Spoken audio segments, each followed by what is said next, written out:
దేవునికి స్తోత్రం. ప్రియమైన సహోదర సహోదరులకు హృదయపూర్వక వందనములు. ఈరోజు దేని వాగ్దానం యాకోబు రాసిన పత్రిక 4వ అధ్యాయము 7వ వచనం. కాబట్టి దేవునికి లోబడి ఉండడి, అపవాదిని ఎదిరించుడి, అప్పుడు వాడి మీ యొద్ద నుండి పారిపోవును. చూడండి, దేవాది దేవుడైనటువంటి ప్రభువైన యేసుక్రీస్తు వారు తన ప్రజలుగా ఉన్నటువంటి వారితో సమస్త జనులతో ఆయన సెలవిస్తున్నారు కదా.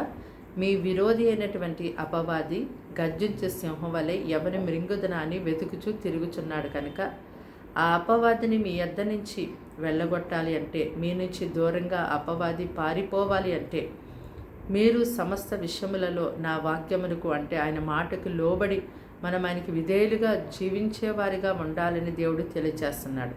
ఎప్పుడైతే సమస్త విషయాలు దేవునికి లోబడి మనం జీవిస్తామో అప్పుడు దేవుడు మనకి ఆయన అధికారాన్ని అనుగ్రహిస్తారు. ఆయన ఇచ్చిన అధికారంతో మనము అపవాదిని మనం వెళ్ళగొట్టగలుగుతాం. కాబట్టి నీవు దేవుని యొక్క అధికారానికి లోబడకుండా మరి ఆ యొక్క విరోధి అయినటువంటి అపవాదిని ఎంత మాత్రము కూడా ఎదుర్కొనలేము.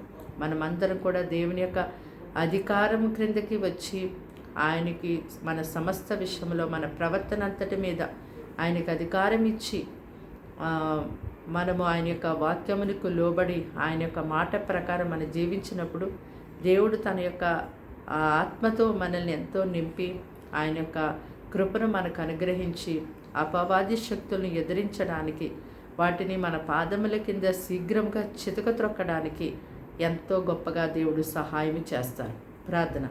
దేవానికి వందనములు, స్తోత్రాలు, స్తుతులు చెల్లిస్తాం తండ్రి. మాటలు వింటున్నా నీ బిడ్డల్ని మీ రక్తంతో కడిగి ముట్టి పరిశుద్ధపరచండి, పవిత్రపరచండి. వారికి వారి ఇంటి వారికి రక్షణ ఇవ్వండి. ముఖ్యంగా మంచి ఆహారంను వారికి ఇచ్చి పోషించండి. ఈ లోకంలో ఉన్నటువంటి నీ ప్రజలైనటువంటి వారికి ఉన్న ప్రతి శ్రమల నుంచి నీ ప్రజలను విడిపించండి దేవ. అయ్యా నా తండ్రి, అపవాది యొక్క క్రియలన్నిటినీ లయము చేయండి, అపవాది శక్తులను అణిచివేయండి ప్రభా.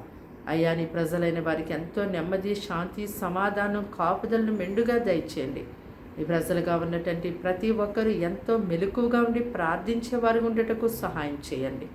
అయ్యా, సమయాన్ని వ్యర్థం చేసుకోనకుండా ఈ సన్నిధిలో శోధనలో ప్రవేశించుకున్నట్లుగా ముందుగానే ప్రార్థించే కృపను ప్రతి ఒక్కరికి దయచేయండి. దినమంతా నీ సన్నిధి ఎంతో వారికి వారి కుటుంబానికి తోడుగా ఉంచండి.